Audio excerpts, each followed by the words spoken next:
talk about bacon. You know, I think there's no other food that's so well loved, yet so feared for its potential health effects, because we've been told that bacon leads to heart disease and cancer. So let's take those arguments apart. We're told that bacon is rich in dietary cholesterol. Who cares?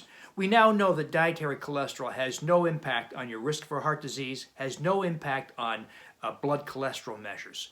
That's not true in rabbits, and that's where this whole conversation got started. When you feed cholesterol-rich foods to rabbits, they do indeed develop atherosclerosis.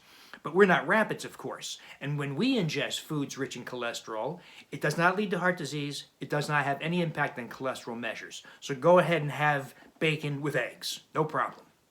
Another argument used against consuming bacon is that it's rich in saturated fat, and that's true. 40% of the fat in bacon, and bacon is rich in fat, is saturated fat. By the way, 50% is the monounsaturated oleic acid variety, just like olive oil. So the saturated fat is feared because we're told it causes heart disease and raises total and LDL cholesterol. Well, does saturated fat really cause heart disease? No, it does not. That argument came from old, very flawed studies in the 1950s and 1960s. These were just mostly observations made, and they were very poorly constructed, not well controlled. And more recent evidence tells us that saturated fat intake has nothing to do with heart disease. Saturated fat does raise total cholesterol and LDL cholesterol, but who cares?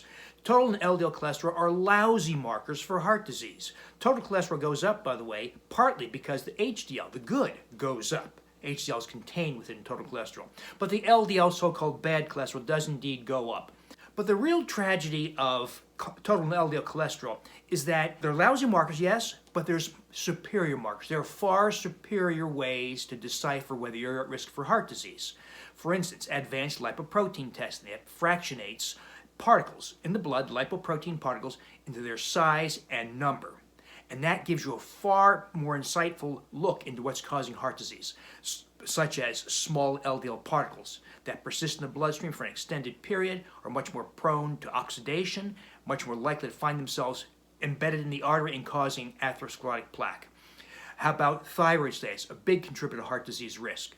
Or vitamin D deficiency, or omega-3 fatty acid deficiency, or insulin resistance, or inflammation, or small intestinal bacterial overgrowth and the metabolic endotoxemia that accompanies it. Those are far more important causes of heart disease and numerous other diseases. And total and LDL cholesterol are hardly useful at all. So if saturated fat in bacon raises total and LDL cholesterol, who cares?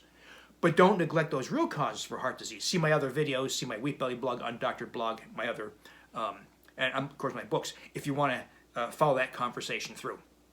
But the saturated fat in bacon is not an issue. Salt. Bacon is salty. It's rich in salt. 6 strips of bacon have about 2,000 milligrams of salt in it. Well, here's the problem with the salt conversation.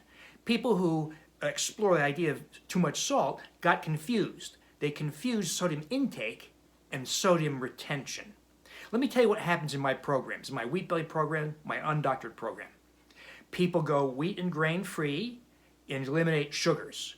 And we address common nutrient deficiencies, vitamin D, magnesium, omega-3 fatty acids, iodine, and we make efforts to cultivate a healthy microbiome.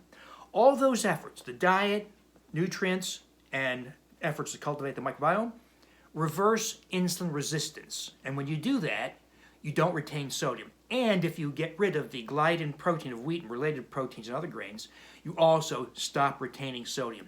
This is such a powerful effect that when people do my programs in the first week, we have to tell them to hydrate more than usual and salt their food and lightly salt their water. Because if they don't, they can have a low blood pressure in the beginning, and I've had people actually pass out. So that's because when you stop eating wheat, grain, sugar, and do all those other things, we say you diurese, you urinate more than usual. You lose water and salt that way, and you lose it from the vascular space, that is the blood vessels, and you can actually pass out from low blood pressure. So we compensate by more hydration and salting food and water at the start. People who take blood pressure medicines have to anticipate this, and we have to actually either stop their medicines or reduce them or wean some drugs like beta blockers and clonidine because they have to anticipate a marked reduction in sodium retention and thereby a reduction in blood pressure. So the people who draft these sodium guidelines fail to take into account that people are massively retaining salt. When we follow my programs and we stop retaining salt, you can use more salt. So I encourage people to use salt. And the addition of salt actually improves insulin resistance a little bit further. So the issue is not sodium intake, it's sodium retention. So I would go ahead and have the salt in your bacon.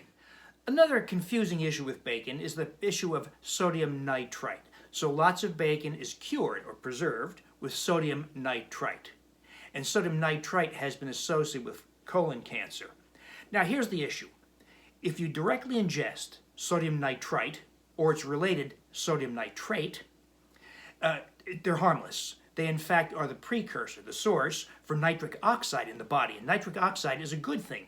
It's the master vasodilator or director of tone in arteries. So directly ingesting sodium nitrite or nitrates is harmless. So if you ate bacon raw, there'd be no problem. The problem is we cook bacon.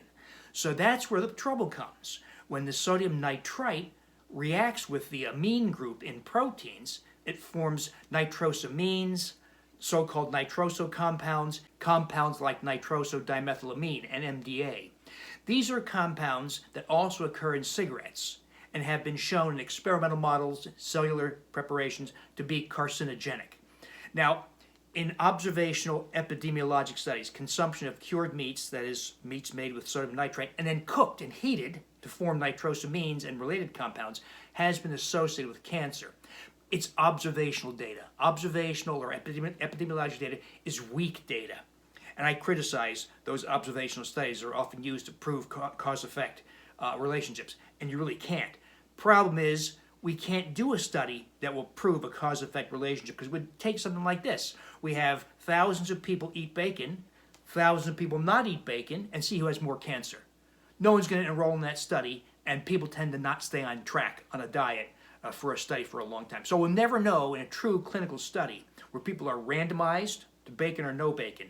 So we have to use what we have, which is observational evidence and very solid experimental data that tell us that that sodium nitrite reacts with the amine group of proteins and yields carcinogenic compounds. The solution for this problem is easy. Just don't buy bacon cured with sodium nitrite. Get uncured bacon or bacon cured with nitrates, because that's where you don't have that reaction occurring when you heat nitrite in the presence of proteins. Another issue are advanced glycation end products. Kind of a more complicated issue. But advanced glycation end products, or AGEs, have been associated with cancer, heart disease, and dementia. There are two kinds of AGEs that are in the body. They're the kind that form internally or endogenously, and that comes from high blood sugars, high blood glucose, that reacts with the proteins in the body. That's called glycation, and that's a process that leads to acceleration of aging, kidney disease, cataracts, arthritis. So that's endogenous glycation. So we don't have any issue with that with bacon. With bacon, the issue is exogenous glycation end product, that is the ingestion of externally derived AGEs. And when you heat the meat, once again, cooking the bacon, especially if you brown it or crisp it, you get a lot of AGEs formed. Bacon is among the highest of all in AGEs. Well, that's the bad news. The good news is that if you have kidney function that's normal, you clear the AGEs very effectively, these exogenous AGEs.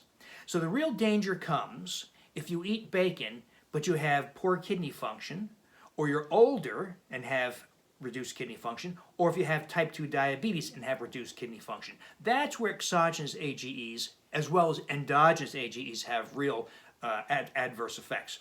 It's not clear if you have normal kidney function and not diabetic, do exogenous AGEs play any role in health? So that's not clear, but it's likely not to be a big issue if you have normal kidney function.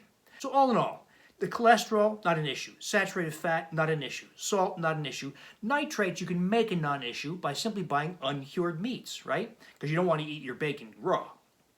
And then the AGEs, probably not an issue. So I think you should enjoy your bacon. If you're going to have bacon with eggs, bacon-wrapped veggies, go ahead and have them. It's delicious, and I think the potential for adverse effects is very small to minimal.